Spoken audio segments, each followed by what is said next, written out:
தமிழகத்தையும் தமிழ் மக்களையும் பாதுகாக்கும் பேர் இயக்கமாக அனைத்திந்திய அண்ணா திராவிட முன்னேற்றக் கழகத்தை மிக பிரம்மாண்டமான அதே நேரத்தில் கட்டுக்கோப்புமிக்க இயக்கமாக வளர்த்தெடுத்துள்ளார் அஇஅதிமுக பொதுச் செயலாளரும் மக்களின் முதல்வருமான செல்வி ஜெயலலிதா. அஇஅதிமுகவை யாரும் வெல்ல முடியாத இயக்கமாக உருவாக்கிட எண்ணி பார்க்க முடியாத அளவுக்கு ஏராளமான சோதனைகளை எதிர்கொண்டு அவற்றை வெற்றி படிக்கட்டுகளாக மாற்றி வரலாற்று சாதனை படைத்து வருகிறார் கழக பொதுச் செயலாளர் செல்வி ஜெயலலிதா. மக்கள் முதல்வரின் 67வது பிறந்த நாளான இன்று அவரது வெற்றி சாதனை படிக்கட்டுகளை சற்று திரும்பி பார்க்கலாம்.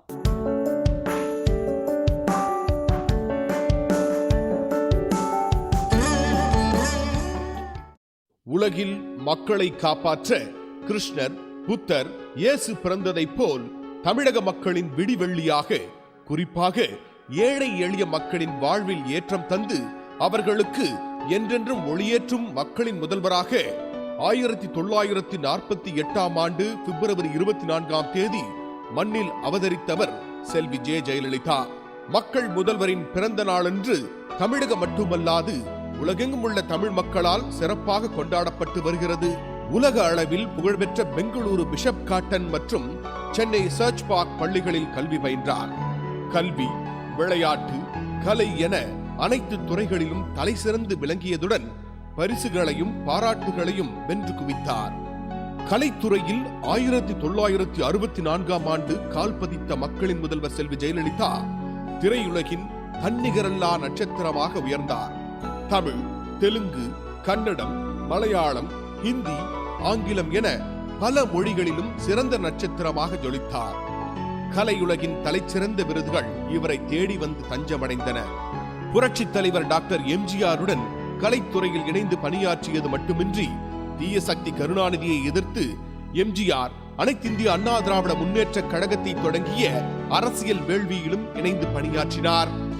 அஇஅதிமுகவின் கடலூர் மாநாட்டில் பிரம்மாண்ட கூட்டத்தில் ஆற்றிய உரையை தொடர்ந்து 1983ஆம் ஆண்டு கழகத்தின் கொள்கை பரப்பு செயலாளராக எம்ஜிஆரால் நியமிக்கப்பட்டு தமது கடின உழைப்பாலும் பேச்சாற்றலாலும் கழகத்தின் கொள்கைகளை பட்டி தொட்டி எங்கும் கொண்டு சேர்த்தார். 1984ஆம் ஆண்டில் நாடாளுமன்ற மாநிலங்களவை உறுப்பினராக தேர்ந்தெடுக்கப்பட்ட மக்களின் முதல்வர் செல்வி ஜெயலலிதா மாநிலங்களவையிலும் மிகச் சிறப்பாக பணியாற்றினார். மாநிலங்களவையில் மக்களின் முதல்வர் செல்வி ஜெயலலிதா ஆற்றிய உரை அனைவரையும் வியப்பில் ஆழ்த்தியது.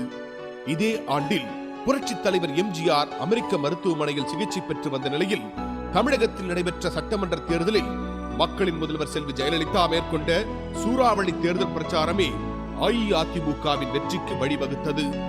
மக்களின் முதல்வர் செல்வி ஜெயலலிதாவின் ஆற்றலை முழுமையாக அறிந்திருந்த டாக்டர் எம்ஜிஆர் 1986ஆம் ஆண்டு மதுரையில் நடந்த மாநாட்டில் தனக்களித்த வெள்ளி செங்கோலை மக்களின் முதல்வர் செல்வி ஜெயலலிதாவிடம் அளித்து அவரே அனைத்திந்திய அண்ணா திராவிட முன்னேற்ற கழகத்தையும் தமிழகத்தையும் காப்பாற்ற வல்லவர் என அறிவித்தார்.